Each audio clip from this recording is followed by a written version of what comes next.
Hello friends, welcome back in programming success. मैं संजीव स्वागत करता हूं आप सभी का सी प्रोग्रामिंग के कोर्स में। और दोस्तों, आज हम स्टार्ट करने जा रहे हैं लेक्चर 13 सी प्रोग्रामिंग के कोर्स का, और जिसके अंदर मोस्ट इंपॉर्टेंट टॉपिक आज हम डिस्कस करेंगे, जिसका नाम है फंक्शन। और आज पहला पार्ट है इसका। इसके अंदर हम जानेंगे डिक्लेरेशन ऑफ फंक्शन। तो शुरू करते हैं दोस्तों आज की क्लास।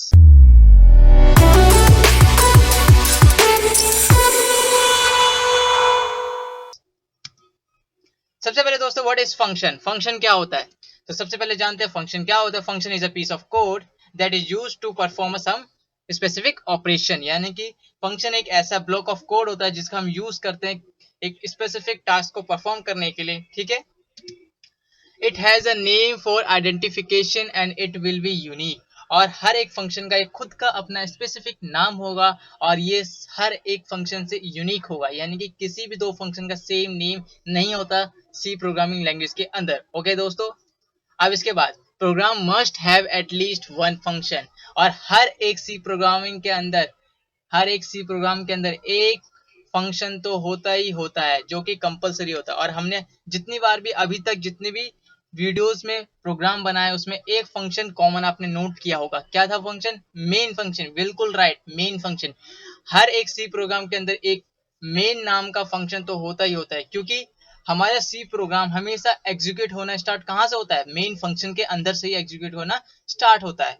ओके, इसलिए मेन फंक्शन कंपलसरी है हमारे सी प्रोग्रामिंग लैंग्वेज के अंदर। Okay, function is an operation once defined and can be used many times. Function एक ऐसा ऑपरेशन है जिसको आप एक बार डिफाइन करेंगे, यानी कि एक बार बनाएंगे, और हजारों बार, जितनी बार आप चाहे उतनी बार उसको यूज कर सकेंगे। Okay, function consumes memory only when it is invoked. जब भी हम फंक्शन को कॉल कराएंगे किसी दूसरे फंक्शन में से अपने प्रोग्राम के अंदर, तब वो मेमोरी लेगा, वरना उससे पहले कोई भी मेमोरी उसके लिए असाइन नहीं होगा। And release from RAM as soon as it finish its job. और जैसे ही फंक्शन का काम खत्म होता है, वो रैम में से अपनी जगह को हटा देता है, रिलीज कर देता है। ओके, फिनिश हो जाता है उसका काम, तब उसके बाद वो रिलीज कर देता है रैम में से अपना memory. Okay, after each function has done its thing, control return to main. यानी कि इसका मतलब मैं बताना चाहता हूं आपको कि जैसे ही फंक्शन का काम खत्म होता है, जो इंस्ट्रक्शन को कंट्रोल करता है, एग्जीक्यूट करने का कंट्रोल इंस्ट्रक्शन होता है, वो दोबारा से मेन फंक्शन के पास वापस चला जाता है, क्योंकि हमारा सारा प्रोग्राम जो सी लैंग्वेज के अंदर हम लिखते हैं, वो मेन फंक्शन से ही एग्जीक्यूट होना स्टार्ट होता है। Okay, when main function runs out of function calls the program ends। और मेन फंक्शन के अंदर जितने भी हमने इंस्ट्रक्शन लिखे, जितने भी हमने फंक्शन को कॉल करा है, वो सारा एग्जीक्यूट हो जाता है। उसके बाद हमारा प्रोग्राम एंड हो जाता है। Okay, there is no limit on the number of function that might be present in a C program। हमारे C प्रोग्राम के अंदर आप अनलिमिटेड फंक्शन बना सकते हैं। ओके, कोई लिमिट नहीं है। Basically function are two types. First, predefined function, जैसे कि printf और scanf।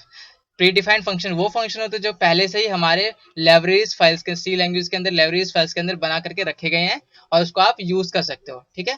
फिर दूसरा आता है यूजर डिफाइंड फंक्शन, जैसे कि हम जो डिफाइन करेंगे, जो यूजर बनाता है, उसे हम यूजर डिफाइंड फंक्शन कहते हैं। ठीक है, यूजर डिफाइंड फंक्शन समझ में आ गया आपको? एग्जाम्पल के लिए मैंने यहाँ पे दे रखा है डिटेल्स एंड डिस्प्ले नाम से दो फंक्शन बना रखे हैं, और प्री डिफाइंड फंक्शन में printf और scanf। printf और scanf का यूज तो आप जानते ही हैं, मैंने प्रीवियस वीडियोस में आपको बता रखा है। अगर आप नहीं जानते printf और scanf का यूज क्या होता है, तो ऊपर आई बटन में मैंने वीडियो का लिंक दे रखा है, वहां से जाकर के आप डायरेक्टली सीख सकते हैं what is the use of printf and scanf function. Okay, आगे बढ़ते हैं आप। Why we use function? हमें फंक्शन क्यों यूज करना है हमारे सी प्रोग्रामिंग लैंग्वेज के अंदर, ये जानते हैं हम। Function avoid rewriting the same code over and over. Okay, function बनाने से हमारा टाइम बच जाता है। Using function it become easier to write program and keep track of what they are doing. दोस्तों, आप जानेंगे benefits of function. Easy to debug, यानी कि हमारे प्रोग्राम के अंदर कोई भी एरर आता है तो आसानी से हम उसे ठीक कर सकते हैं। Okay, easy to debug. दूसरा, इजी टू रीड, आसानी से हम पढ़ सकते हैं। मान लीजिए आज हमने एक प्रोग्राम बनाया, और उसको कई महीनों के बाद हमने दोबारा विजिट किया, उस प्रोग्राम को देखने आए कि उस प्रोग्राम में हमने क्या क्या बनाया था, तो इजी टू हम रीड कर सकते हैं, आराम से उसको रीड कर सकते हैं, अच्छी तरीके से समझ सकते हैं हमने क्या उस प्रोग्राम में बनाया था, और उसे यूज कर सकते हैं। अगर हम एक ही फंक्शन बनाएंगे, जैसे कि मेन फंक्शन हम अभी तक बनाते आ रहे हैं, उसमें हम सारे इंस्ट्रक्शन लिखेंगे, तो हमारे लिए बहुत ही कॉम्प्लेक्स हो जाएगा समझना उस प्रोग्राम को। ओके, इसलिए हम फंक्शन बनाते हैं अपने प्रोग्राम के अंदर, इससे हमारा आसानी हो जाता है प्रोग्राम को समझना। ओके, इजी टू मॉडिफाई, और फंक्शन बनाने का एक और बेनिफिट होता है कि जब हम चाहे उसको मॉडिफाई कर सकते हैं, ठीक है, मॉडिफिकेशन कर सकते हैं फंक्शन के अंदर। ओके, चौथा पॉइंट है हमारा avoiding rewriting of same code over and over. Function बनाने से हमें एक हेल्प मिलती है कि एक कोड को हमें बार बार लिखना नहीं पड़ता है, ठीक है। ओके, बेटर मेमोरी यूटिलाइजेशन, और फंक्शन बनाने से बेटर मेमोरी यूटिलाइजेशन होता है। मतलब कि अगर आपने ढेर सारे फंक्शन बना रखे तो फंक्शन का रैम में जगह तभी मिलेगी जब वो फंक्शन कॉल होगा। अगर कॉल नहीं होगा तो हमारा जो फंक्शन बना होगा उसको जगह नहीं मिलेगी और हमारा मेमोरी स्पेस बचेगा। ओके, यहाँ पे हमारा मेमोरी सेफ होगा। समझ गए यहाँ पे बेनिफिट्स क्या होते हैं फंक्शन के। गुड। अब यहाँ पे कुछ इंपॉर्टेंट टेक्निकल टर्म्स है, उसको जान लेते हैं। सबसे पहला है फंक्शन डिक्लेरेशन, इसको हम फंक्शन प्रोटोटाइप भी कहते हैं, जो कि आज हम इस वीडियो के अंदर देखेंगे फंक्शन डिक्लेरेशन किस तरीके से करते हैं अपने प्रोग्राम के अंदर। ओके, जब हम प्रैक्टिकल करेंगे तब हम जानेंगे फंक्शन डिक्लेरेशन किस तरीके से किया जाता है। हमारा सेकेंड टर्म है फंक्शन डेफिनेशन। फंक्शन डेफिनेशन का मतलब क्या है, हमने जो फंक्शन डिक्लेयर किया उस फंक्शन का बॉडी पार्ट बनाएंगे, डिफाइन करेंगे फंक्शन डेफिनेशन के अंदर। ओके, फिर तीसरा आता है हमारा फंक्शन कॉल। फंक्शन कॉल, जैसे मैंने अभी आपको बताया, हमारे प्रोग्राम के अंदर मेमोरी तभी मिलेगी उस फंक्शन को, रैम के अंदर मेमोरी तभी मिलेगी जब उस फंक्शन को हम कॉल करेंगे। तो कॉल किस तरीके से किया जाता है फंक्शन को, वो हम जानेंगे फंक्शन कॉल के वीडियो लेक्चर्स के अंदर। ओके, अब हम सबसे पहले जानेंगे फंक्शन डिक्लेरेशन इस वीडियो के अंदर। एक पॉइंट यहाँ पे नोट कर लीजिए आप, every function call any function, यानी कि हर एक फंक्शन किसी दूसरे फंक्शन को कॉल कर सकता है। जैसे कि मेन फंक्शन से हम अनदर फंक्शन को कॉल करा सकते हैं, उसी तरीके से हम दूसरे और फंक्शन से किसी और दूसरे फंक्शन को भी कॉल करा सकते हैं। ठीक है, ये पॉइंट नोट कर लीजिएगा आप। अब हम जानते हैं दोस्तों डिक्लेरेशन ऑफ फंक्शन क्या होता है। Function declaration is also known as a function prototype. मैंने आपको पहले ही बता दिया, फंक्शन प्रोटोटाइप भी कहते हैं फंक्शन डिक्लेरेशन को। Function need to be declare before use just like variable, यानी इसका मतलब यह है कि दोस्तों जिस तरीके से हम वेरिएबल का यूज नहीं कर सकते थे बिना उसको डिक्लेयर किए, उसी तरीके से हम फंक्शन को भी यूज नहीं कर सकते बिना उसको डिक्लेयर किए। ठीक है, इसलिए हमें डिक्लेयर पहले करना पड़ता है। तो वही हम जानेंगे किस तरीके से हम फंक्शन को डिक्लेयर करेंगे। ओके, जिस तरीके से हम वेरिएबल को डिक्लेयर करते थे, जैसे कि हम पहले उसका डेटा टाइप लिखते थे, जैसे कि इंट टाइप का डेटा टाइप ये स्टोर करेगा तो हम इंट लिखते थे, फिर उसका वेरिएबल का नेम लिखते थे। ठीक है, तो वेरिएबल का नेम रखते थे। उसी तरीके से हम फंक्शन को भी डिक्लेयर करेंगे, पहले डेटा टाइप आएगा फिर फंक्शन का नाम आएगा। अभी हम जानेंगे किस तरीके से डिक्लेयर करेंगे। बेसिकली फंक्शन दो तरह के होते हैं, एक होता है लोकली और एक होता है ग्लोबली। लोकली और ग्लोबली दोनों में आपको बताऊंगा किस तरीके से हम डिक्लेयर कर सकते हैं प्रोग्राम के अंदर। ठीक है, अब सिंटैक्स देख लीजिए दोस्तों। सिंटैक्स में क्या है, हमारा रिटर्न टाइप है पहले, फिर फंक्शन नेम है, फिर पैरेंथेसिस के अंदर हमारा आर्गुमेंट लिस्ट है।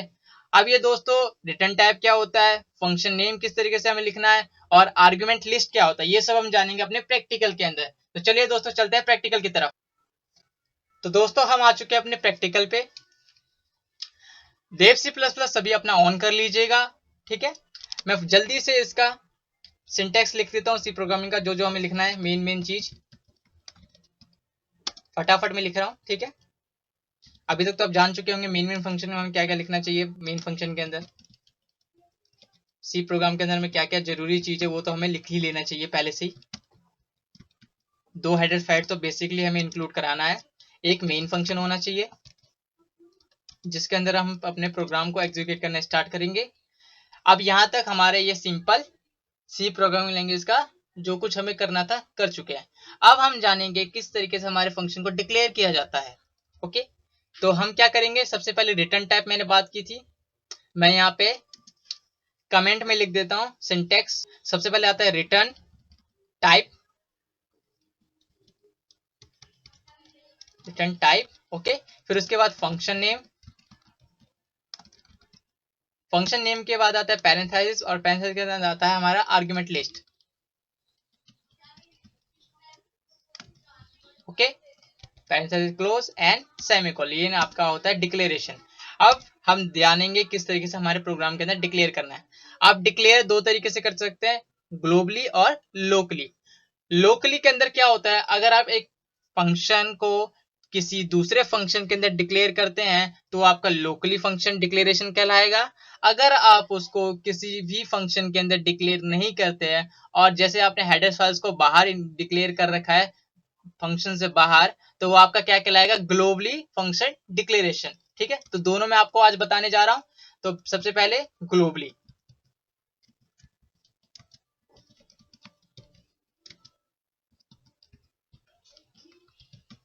Globally function declaration. ओके दोस्तों, ग्लोबली फंक्शन डिक्लेरेशन, और यहाँ पे हम लोकली फंक्शन डिक्लेरेशन कर ले, इसलिए मैं इसको लोकली लिख देता हूँ यहाँ पे, लोकली, ओनली लोकली लिख रहा हूँ मैं। ओके, समझ जाएंगे आप। सबसे पहले आता है रिटर्न टाइप। रिटर्न टाइप आपका डेटा टाइप ही होता है। जैसे मैं आपको एक एग्जांपल दिखा रहा हूँ, जैसे हम वेरिएबल को डिक्लेयर करते थे इंट, उसके बाद हम नम वेरिएबल का नाम रख दिया और हमने सेमीकोलन से एंड कर दिया। ये आपका क्या होता था, वेरिएबल डिक्लेरेशन।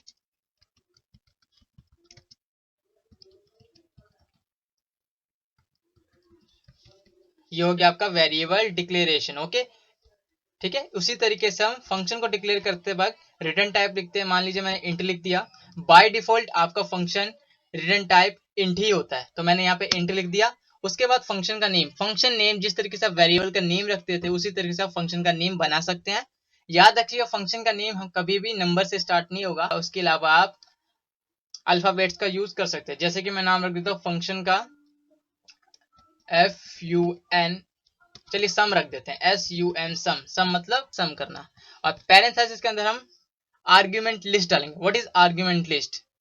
फंक्शन मैंने आपको बताया, फंक्शन क्या काम करता है, डेटा के ऊपर ऑपरेशन परफॉर्म करता है।